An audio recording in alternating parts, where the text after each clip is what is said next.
Evangelho segundo escreveu João, capítulo 3, versículo 16. Sem dúvidas, o versículo mais conhecido da Bíblia, que fala do amor do nosso Deus, da sua bondade para o mundo, com o mundo. João, capítulo 3, versículo 16. Porque Deus amou o mundo de tal maneira que deu o seu Filho unigênito, para que todo o que nele crê não pereça, mas tenha a vida eterna. Quem crê nisso pode dizer um amém? Amém. Levante as suas mãos. Senhor meu Deus, muito obrigado, Pai, por esta bondade, Deus, por esta misericórdia que o Senhor aplicou em nossas vidas. Deus, nós te louvamos, Pai, nós exaltamos ao Senhor. Muito obrigado, Senhor, por tudo, Pai, que o Senhor tem feito. Nos abençoa agora, Pai, na ministração da Tua palavra. Que a Tua igreja esteja atenta, meu Deus, para aprender do Teu amor, da Tua bondade, Senhor. Nós rogamos a Ti, Pai, as Tuas bênçãos, que o Teu Espírito Santo fale conosco. Em nome de Jesus, amém e amém. Aqui neste versículo, sem dúvida, se não mais, um dos mais conhecidos, mais importantes versículos da palavra do Senhor, onde nós podemos ver o amor de Deus para as nossas vidas. É importante a gente entender o porquê Jesus Cristo veio. A verdade é que todos nós estávamos condenados e através de Jesus Cristo e da beleza do seu sacrifício, nós fomos justificados por Ele para alcançarmos uma salvação. Ora, antes, em um período antigo, sem Jesus Cristo, nós éramos justificados pelas obras que aplicávamos. E se me permitem ser honestos, pouquíssimos ou quase nenhum conseguiam aplicar essa justiça para alcançar essa salvação. Agora, com Jesus Cristo, nós somos justificados por Ele, pela bondade dEle. A gente precisa entender que o real motivo, o maior motivo de Jesus Cristo ter vindo, não foi apenas para nos dar uma vida em abundância, não foi apenas para te dar saúde ou um carro melhor, uma casa melhor. Estas coisas são consequências da vida que nós temos de fidelidade ao Senhor. O verdadeiro, o principal motivo que trouxe o Senhor para este mundo foi para nos livrar de algo que nos afasta de Deus, que é o pecado. A gente precisa sempre entender que o pecado ele não é um erro leve, não é algo que apenas tira uma intimidade com o Senhor, não é apenas uma fraqueza emocional que nós temos, não é apenas uma falha de caráter que nós temos. O pecado ele é e sempre foi uma violação direta à santidade, à lei santa e perfeita de Deus. Uma vez que houve a queda, uma vez que o homem se afastou de Deus através do pecado, era necessário que houvesse uma restituição, um resgate deste povo para com o seu Deus. Entendemos isso? Que nós precisamos entender que um dos atributos que Deus tem é a sua justiça e que Deus justo é esse que não aplica a sua justiça. Percebam, irmãos, que quando Deus vê o nosso pecado, é algo abominável para Deus. Ezequiel 18:4 vai dizer que a alma que pecar, essa morrerá. Então, se Deus tem uma justiça maior, perfeita que todos nós, ela exige uma punição para aquele pecado. Então, todas as vezes que nós, em pecado, nos afastamos de Deus, Ele precisa aplicar essa justiça. Então, este é o verdadeiro motivo de Jesus Cristo ter vindo, para se fazer justiça, punição para nos salvar, para nos dar vida e vida em abundância. A grande questão que nós precisamos entender é que, como diz em Provérbios 17:15, que o que justifica o ímpio é o que condena o justo. Ambos são com abominação ao Senhor. Então, nós precisamos entender que isso nos coloca em um dilema. Ora, se Deus não pode condenar o justo, mas também não pode absorver o ímpio, aquele que peca, que se afasta dele, nós precisamos entender que todos pecaram, ninguém se afastou disso. Não existe essa pessoa que possa dizer, eu nunca pequei, eu nunca fiz algo que fosse contra a santidade, a justiça de Deus. Mas uma vez que todos pecaram, todos são culpados e todos merecem condenação, como então um Deus santo, poderoso e justo pode nos salvar? E aí é que vem a bondade e a beleza do Evangelho, através de Jesus Cristo. Eu gosto sempre de uma alegoria de dizer que é igual a um tribunal. Pense naquele juiz severo, mas justo, que usa de uma força, mas com justiça. E ele está olhando para aquele réu que está no banco dos réus. Todas as pessoas do mundo querem a condenação daquele homem, porque aquele homem é mau, ele errou, ele pode ser um assassino, um bandido, alguém de um caráter mau, alguém que fez mal à sociedade. Todos estão pedindo a condenação daquele homem.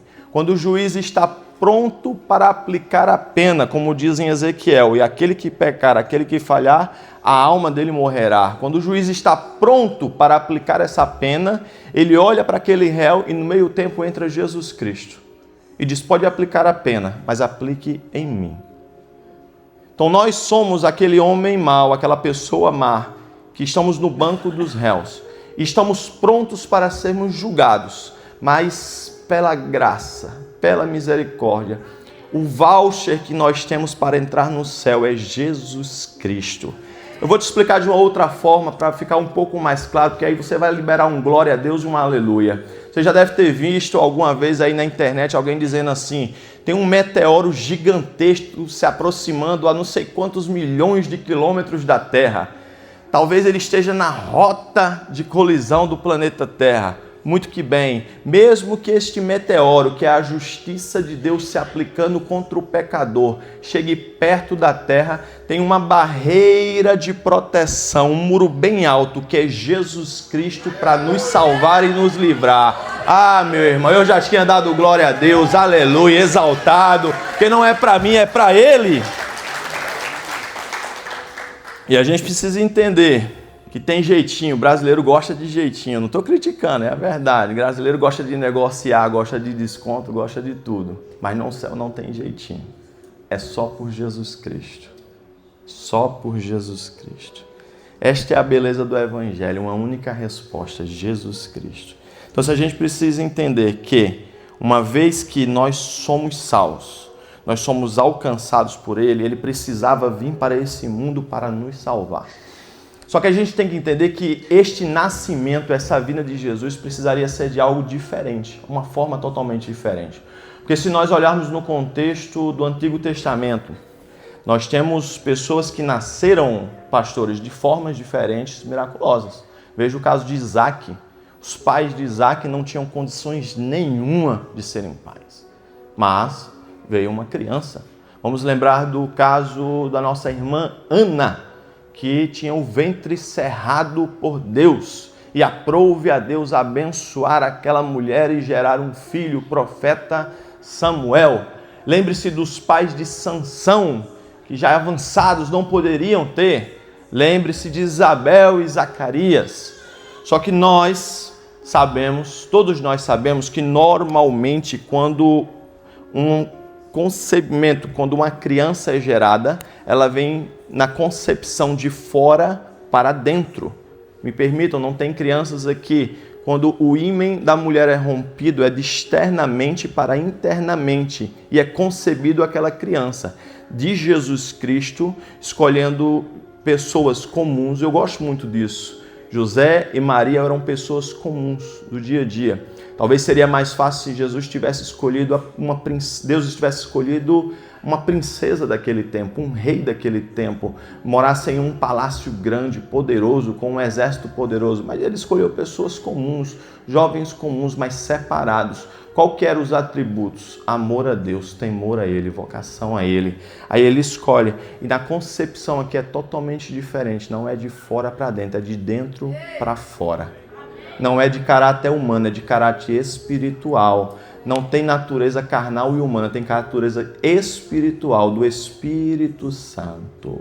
Lembra-se de Maria dizendo, como é que será isso? Porque nunca conheci varão, não conheço homem nenhum. Ele disse, é o Espírito Santo de Deus que vai te encher e você vai gerar alguém que se chama Emanuel, Deus conosco. Mateus capítulo 1, versículo 21 diz, e ela dará à luz um filho e você porá o nome dele de Jesus, porque ele salvará o seu povo dos pecados deles. Este é o principal motivo de Jesus Cristo ter vindo, nos salvar. Mas a gente precisa entender que Jesus foi anunciado em todo o tempo com um único propósito, nos salvar, nos proteger, não só da condenação do pecado, mas também da ira vindoura do Senhor. Entenda isso daqui, irmãos, que quando Jesus inicia a sua jornada ministerial, todo o tempo, tudo trabalha para atrapalhar o Senhor Jesus de completar a sua obra, de completar o seu ministério. As pessoas procuram matar a Jesus Cristo. Mesmo no início, lá no início da sua pregação, já surgem várias oposições contra Jesus Cristo.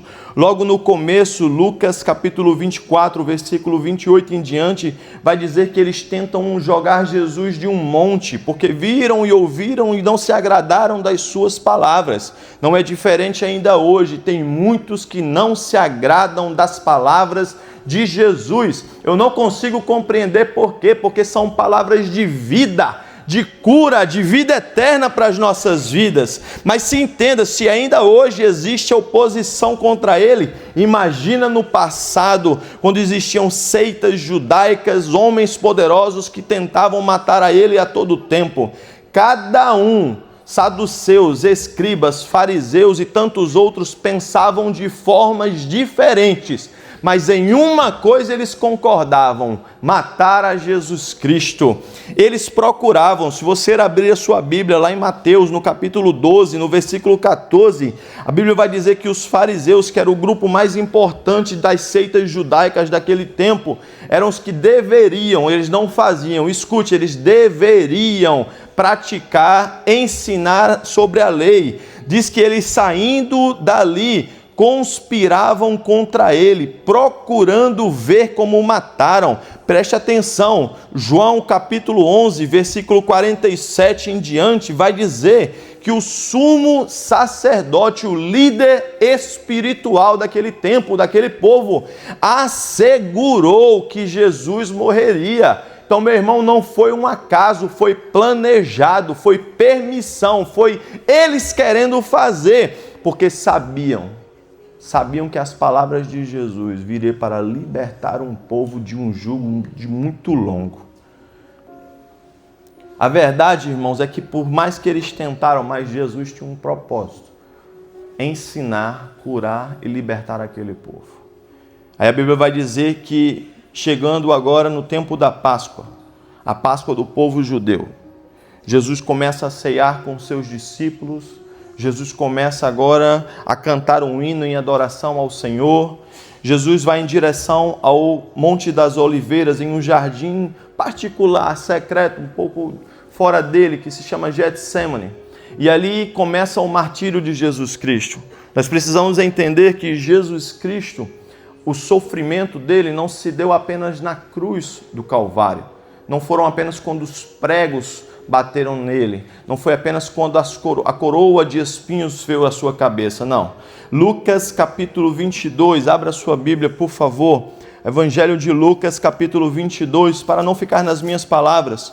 Você vai ver que o início do martírio de Jesus se dá ao orar ao Senhor. Jesus sabe o que está vindo, Jesus sabe o que vai acontecer, e no seu capítulo 22 ele vai em direção com os discípulos para orar. A gente precisa entender que Jesus pede aos discípulos para que orem com ele. Uma das primeiras coisas que acontecem é que eles deixam Jesus sozinho, não intercedem, não velam com ele, preferem dormir. Mas a gente entende também que há um mundo espiritual ali. Quantas vezes nós vamos orar e algo que se chama de um céu de bronze, um céu de ferro se fecha, Quantas vezes você vai orar, vai ler a Bíblia e te dar sono, te dar um cansaço? Você precisa entender, há um mundo espiritual e este mundo espiritual não está satisfeito de você se posicionar para orar ou buscar ao Senhor. Não é diferente aqui. Jesus começa a falar com Deus e dizer para ele: Pai, se queres, afasta de mim este cálice. Que cálice é esse, irmãos? É a ira do Senhor. Volta comigo lá no início da mensagem, quando eu disse, é um Deus justo, que precisa aplicar a sua justiça. E a ira, a justiça de Deus pelos nossos pecados, começa a recair agora em Senhor Jesus. Mas a questão aqui, para a gente entender o texto, Jesus não está preocupado com as dores que ele vai sofrer, mas sim com a vergonha que vão sentir com ele, porque a crucificação era um sinal de maldição e vergonha, não só para aquele crucificado, mas também para os familiares dos crucificados. Então Jesus está olhando para o Pai e está dizendo: eu não quero que o Senhor tenha essa vergonha, eu não quero que eles passem por isso, mas acima de tudo, eu sei que tem propósito, faça a sua vontade. Oh, meu irmão, a Bíblia vai dizer, porque escute, nos momentos mais sombrios, Deus não nos deixa sozinho. Ah, querido, no momento de dor e dificuldade, lá no seu quarto, quando você está chorando, Ele tem visto a sua aflição e envia um anjo para te confortar. Meu amado irmão, começa aqui o martírio de Jesus. Jesus é esquecido pelos seus, traído pelo seu apóstolo, esbofeteado, golpeado e vai em direção do templo. Ora, o templo onde tinham os sacerdotes, os sumos sacerdotes que deveriam proteger a lei e ensinar a lei, é o mesmo que agora os querem condenar. Pare para analisar isso. Não foram os de fora, foram os de dentro. Não foram os que não conheciam, foram os que conheciam. Estes homens não podiam dizer que não sabiam que o Messias estava vindo.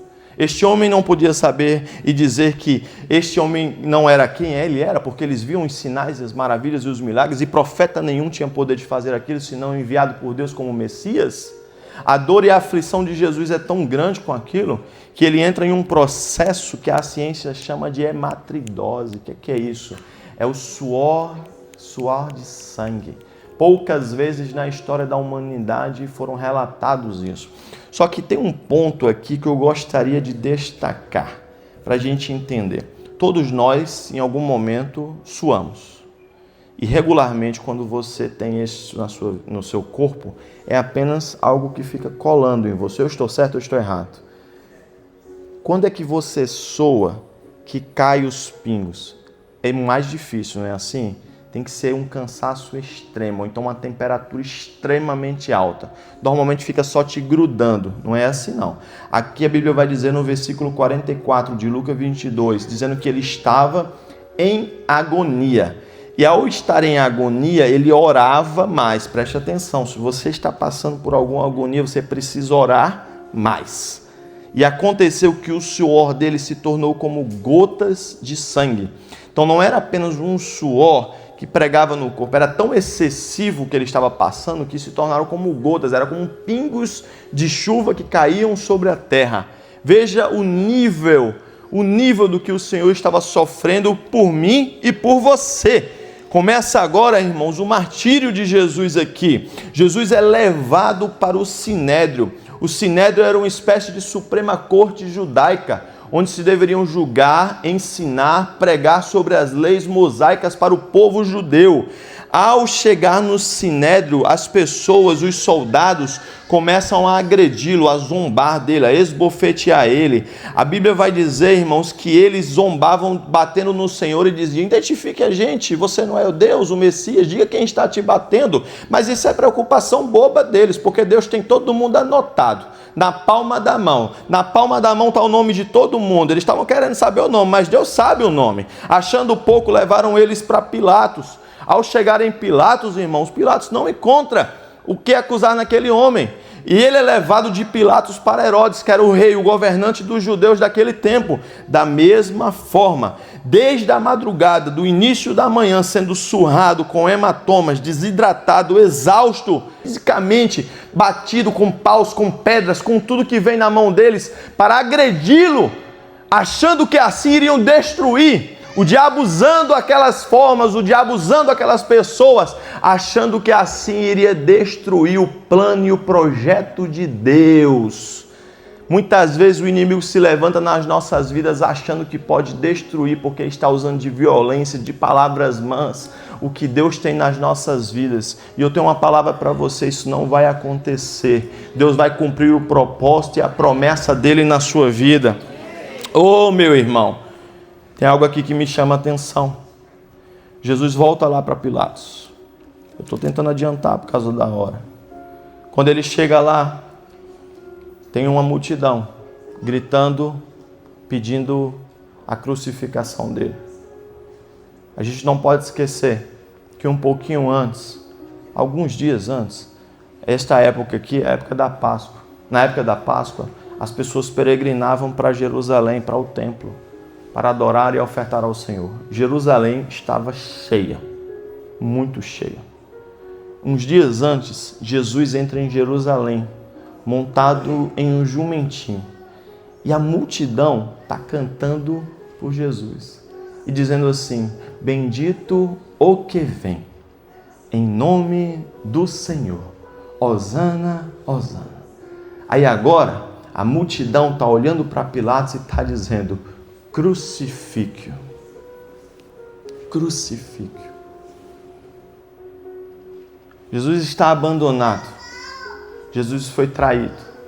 Jesus está sendo agredido por aqueles homens. Aqueles que eram para guardar, para proteger, estão acusando ele. E aquela multidão, porque este povo desta terra foi o povo onde o Senhor fez milagres, maravilhas. Foi onde operou as bondades de Deus para a vida deles. Agora é o mesmo povo que pede. Quando Jesus inicia aqui o seu martírio, há também a violência extrema com ele. A Bíblia vai dizer que ele é açoitado pelos romanos, os soldados romanos. E eu gostaria de ter um cuidado especial aqui para falar sobre isso. No Salmo 22, que é um salmo messiânico, vai falar que os touros me cercavam e eram violentos contra mim. Aqui, soldados romanos iniciam a agressão contra Jesus Cristo. Pela lei mosaica, como também era costume no Império Romano, ninguém era chicoteado mais de 39 vezes. Deuteronômio 25:3 dizia que o limite para um açoite era 40 golpes. Para evitar o erro de contagem, se parava no 39º. Paulo menciona isso em um dos seus martírios, quando ele escreve à igreja de Coríntio, no capítulo 11, do versículo 24, na sua segunda carta, quando ele diz: 5 vezes eu recebi dos judeus 39 açoites. Só que quem está açoitando aqui não são os judeus, são os romanos. E os romanos, eles tinham uma prática diferente. Aqui eles usavam um chicote diferente dos judeus, que se chamava azorrague. O azorrague, ele tinha 3 pontas. E nas suas pontas eles colocavam ossos de animais e pontas de ferro. Então cada chicotada que Jesus levava equivalia por 3, mais o excedente das pontas que existiam nela.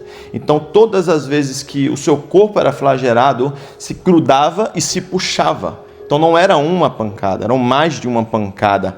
Então aqui faz a referência ao Salmo 22, quando ele diz: Deus meu, muitos touros me cercam. Quando ele está sendo, no mínimo aqui, 117 vezes, em uma conta muito simples que eu estou fazendo para vocês, mas a gente precisa entender que isto era lei judaica. Quem estava fazendo eram os romanos, então não tinha limite, não tinha forma. Era até antes do condenado morrer. A gente precisa entender que o martírio de Jesus não é apenas a cruz pregada, sem desmerecer não apenas, mas é muito maior. vem um aspecto físico, emocional, espiritual, vem um estilo de abandono, de traição. Quem é que gosta de ser traído, de ser abandonado? Porque essas pessoas que fazem isso não são pessoas de fora, são pessoas que estão ao redor dele. Quem é que quer ser negado, esquecido? Ninguém. Mas além disso, junta-se a toda a violência. E olha isso aqui, isso vem para confirmar o que a Bíblia diz lá em Isaías, no capítulo 52, 14, quando diz: o seu aspecto estava tão desfigurado que os homens não o puderam reconhecer. Mas a gente precisa lembrar que o mesmo profeta diz de uma forma messiânica que é por estas feridas, por estas pisaduras que nós fomos sarados. O mesmo profeta vai dizer também que através deste sofrimento, ele tomou sobre ele as nossas dores, as nossas enfermidades, as nossas maldições, e através disso nós somos curados e sarados. Jesus permitiu tudo isso para que você tenha vida e vida em abundância, meu irmão. Querido, não achando pouco, ainda zombaram dele colocando uma coroa de espinhos. Mas deixa eu explicar isso para você, me permita. Uma coroa aqui não era apenas colocada na cabeça dele. Você precisa entender isso, porque no primeiro golpe que ele levasse, a coroa cairia. Aplique isso comigo. Se ele recebesse uma coroa, no primeiro empurrão que ele levasse, a coroa cairia. Não. Aqui está dizendo que é uma coroa de espinhos que era cravada no seu crânio. Então, todo este corpo que nós temos tem muitas veias sanguíneas. Cada vez, cada hemorragia, cada sinal que ele tinha passava de uma forma única, uma dor e uma violência. Aí, além disso, levaram ele para carregar a sua cruz até o monte onde ele seria crucificado. E a gente precisa entender isso aqui. O relato mais correto não é que ele levou uma cruz inteira, mas sim apenas uma parte lateral, que é o patíbulo. A cruz era extremamente pesada, muito grande. Então eles davam uma parte daquela cruz para que fosse carregada pelo condenado. Mas diante de toda a violência que ele sofria, as pessoas faziam um corredor lá do pretório romano até o Gólgota, no caminho dele para ser crucificado. E lá jogavam coisas nele, maltratavam ele, zombavam, agrediam a ele. Não pense que Jesus ia em um carrinho e levaram ele para lá. Não era assim que acontecia, não foi diferente. Eles amarravam nos seus ombros e levavam uma espécie de uma procissão. É o que nós conhecemos como uma via dolorosa hoje em dia.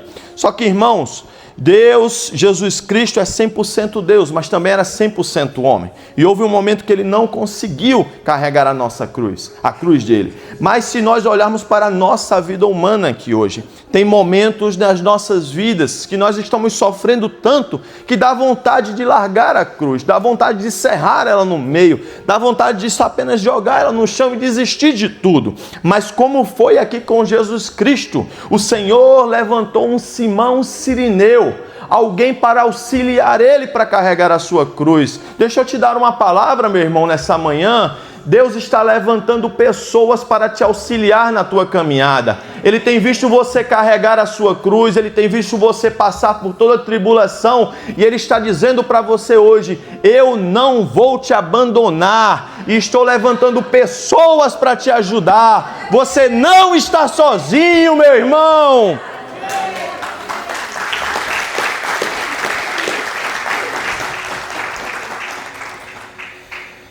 Quando Jesus chega lá no Gólgota, tinha um significado de caveira. Jesus é pregado no madeiro. Tem uma coisa que eu acho interessante de Deus. O Senhor, ele tem uns paradoxos interessantes. Alguém que veio para nos salvar, que trabalhou a vida toda com pregos e madeiras, agora será pregado por elas. Você consegue entender isso? Aqui, ele vai agora ser transpassado por isto. Ele vai ser levantado em um poste. para que as pessoas olhem para Ele e encontrem uma salvação. Para que as maldições, os males que nós temos, nós possamos lançar sobre Ele, naquele poste, naquela cruz. Diante de toda a violência, eles ainda colocam uma placa zombando dele. Jesus Nazareno, Rei dos Judeus. E os soldados zombavam, os líderes zombavam dizendo: se tu és Deus, desce daí. Mas eles achavam que podiam matar o corpo de Jesus. Que eles podiam, porque eles estavam tentando fazer isso. Só que a gente nunca pode esquecer do que eu falei lá no início.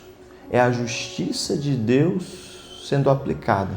Isto deveria ser para nós.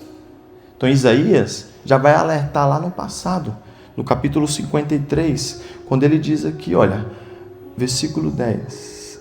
Mas agradou ao Pai muito. Porque o Pai não estava mais olhando ali na figura de um filho, mas dos nossos pecados, dos nossos maus, de tudo o que nós fazemos de mal. Como é que Ele, como uma oferta, respondeu a tudo isso? Todavia ao Senhor agradou esmagá-lo, e a sua alma como oferta pelo pecado. E a Bíblia vai dizer que ele foi oprimido e humilhado, mas não teve coragem de abrir a boca e reclamar. E nós reclamamos por coisas tão bobas. Nós murmuramos contra Deus por coisas tão simples. Volta lá no texto original, João 3,16. Porque Deus amou ao mundo de tal maneira que deu o seu Filho unigênito para que todo o que nele crê não pereça, mas tenha vida eterna. Mas deixa eu desmitificar algo para você aqui. Ninguém matou Jesus, não. João capítulo 19, versículo 30. Está consumado. E inclinando a cabeça, ele entregou o seu Espírito. Ninguém tem poder de tirar a vida de quem é o dono da vida. Mas o dono da vida tem poder de se entregar para nos dar vida. Ninguém tem poder de tirar, de entregar a morte para quem tem as chaves da morte. Mas aquele que tem as chaves da morte tem o poder de se entregar para livrar você da morte. Porque por mais um espantalho que nós vemos na morte, isso é apenas algo passageiro, não é o fim. É apenas a porta de entrada para estarmos perto de Deus. A morte nunca foi nem nunca será o fim. É apenas uma promoção para os filhos fiéis de Deus. Escute, na sexta-feira teve choro, no sábado teve prantos, mas no domingo teve alegria. O apóstolo Paulo decretou lá em 1 Coríntios capítulo 15, versículo 55. Onde está, ó morte, a sua vitória? Onde está, ó morte, o seu aguilhão? A morte não tem poder de vencer. A morte não tem poder. Podia sim ter tristeza e dor, mas houve ressurreição.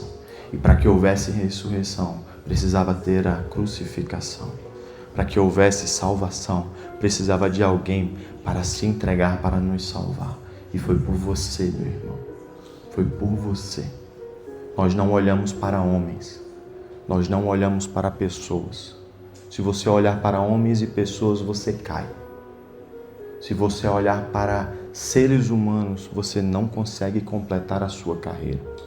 Se Jesus tivesse olhado para o lado humano, ele não tinha completado a carreira dele. Mas quando ele faz a vontade do Pai,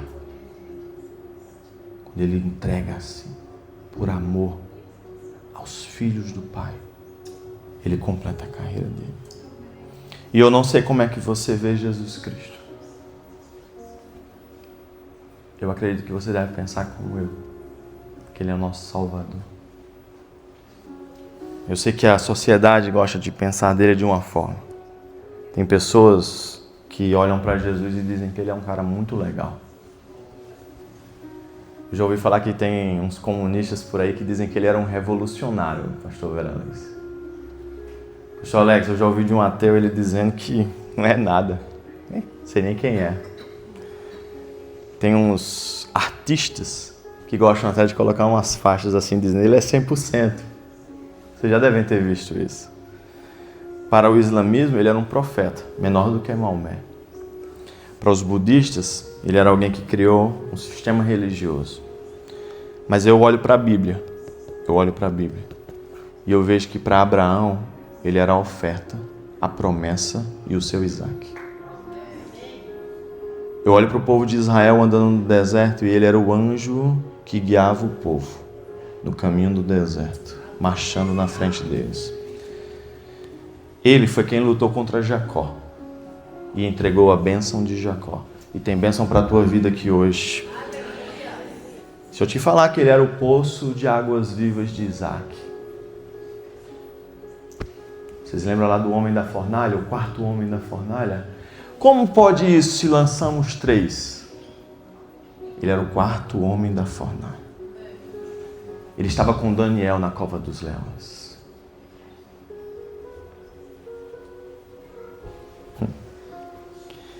Isaías disse que ele é Emanuel, Deus conosco. Isaías disse que ele é conselheiro, Deus forte e príncipe da paz. E ele nos dá a sua paz hoje. Malaquias disse que ele é o sol da justiça. João Batista disse que ele é o Cordeiro de Deus, que tira o pecado do mundo. Pedro falou: para onde eu irei, se só tu tens a vida eterna? Maria Madalena diz que ele é o Raboni, o mestre. Paulo disse que ele é o Cordeiro Pascual, venceu a morte, tomou a vida para nos salvar. E João disse que ele é o Alfa, o Ômega, o princípio e o fim. E disse mais: ele está voltando para buscar uma igreja santa, uma igreja que adora, uma igreja que busca, uma igreja fiel a ele. Meu irmão, eu tenho uma mensagem para você nessa manhã.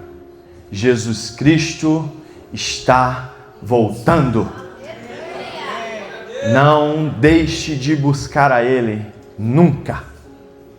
Não desista, porque a sociedade pensa diferente. Porque Deus tem bênçãos e tem o céu para as nossas vidas. Fica de pé, igreja, em nome de Jesus. Quero orar por você nessa manhã. Antes de qualquer coisa, nós pregamos a Jesus Cristo nessa igreja. Nós cremos em salvação, em arrependimento e em mudança. A salvação não vem pelas nossas obras. Muitas pessoas pensam que por serem honestas serão salvos. Muitas pessoas pensam que por não fazerem mal a ninguém serão salvos. Alguns irmãos pensam que porque são casados, mantêm uma vida social, gostam de vir para a igreja, alcançarão a salvação. Mas a Bíblia diz totalmente diferente, que a salvação vem para aquele que crê, e crê em Jesus Cristo. O que eu fiz hoje aqui foi pregar a este Jesus Cristo. E a única condição que ele impõe para você é que você creia nele. Então eu quero te convidar a levantar as suas mãos nesse momento e declarar que Jesus Cristo é o teu Senhor e Salvador. Nós estamos chegando no fim do ano e todo fim do ano nós fazemos uma reflexão. Eu sei que muitas vezes você andou em caminhos que não deveria ter andado, fez coisas que não deveria ter feito, mas há um grande momento aqui para um arrependimento, para uma transformação, para uma mudança na sua vida. Meu irmão, peça ao Senhor perdão agora. Peça ao Senhor que transforme a sua vida. Peça ao Senhor que mude você. Peça a Ele para que você Seja fiel. Reconheça que Ele é Senhor e Salvador na sua vida. Peça a Ele que escreva seu nome no livro da vida. Peça a Ele que, assim como o ladrão da cruz, o Senhor, no último momento, não esqueceu e não abandonou Ele. E Ele não te esquece e não te abandona. Ore agora, querido. Entregue ao Senhor a sua vida. Entregue ao Senhor os teus caminhos. Oh Deus, aqui está a tua igreja, Pai. Aqui está uma igreja, Senhor, que está se entregando e se rendendo ao Senhor. Aqui tem pessoas, Pai, de nações diferentes, lugares, falam idiomas diferentes. Aqui tem pessoas, Deus, que vieram de lugares que eu não sei nem falar o nome, Pai. Mas todas com um único propósito: render graças, te aceitar, se arrepender. Então eu rogo ao Senhor, usa de misericórdia com essa igreja, Pai. Usa de misericórdia com esse povo, Deus. Traz salvação, Pai, para todos. Traz salvação, meu Deus, para esta igreja.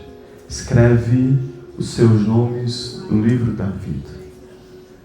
E que haja, Pai, uma metanoia, uma transformação. Que o Evangelho, Deus, entre nos seus corações. E que a Tua palavra os faça crescer, Pai, em graça e em conhecimento. Espírito Santo de Deus, eu sei que estás aqui. Habita nos corações de todos. Conforta. Transforma. Tira o que não te agrada. Mostra o caminho correto. Tu és o nosso amigo, nosso consolador. E nós precisamos do Senhor cada vez mais. Oh Deus, muito obrigado, Pai. Muito obrigado por tudo. Muito obrigado por esta palavra. Muito obrigado pelo sacrifício. Muito obrigado por ter vindo a esse mundo.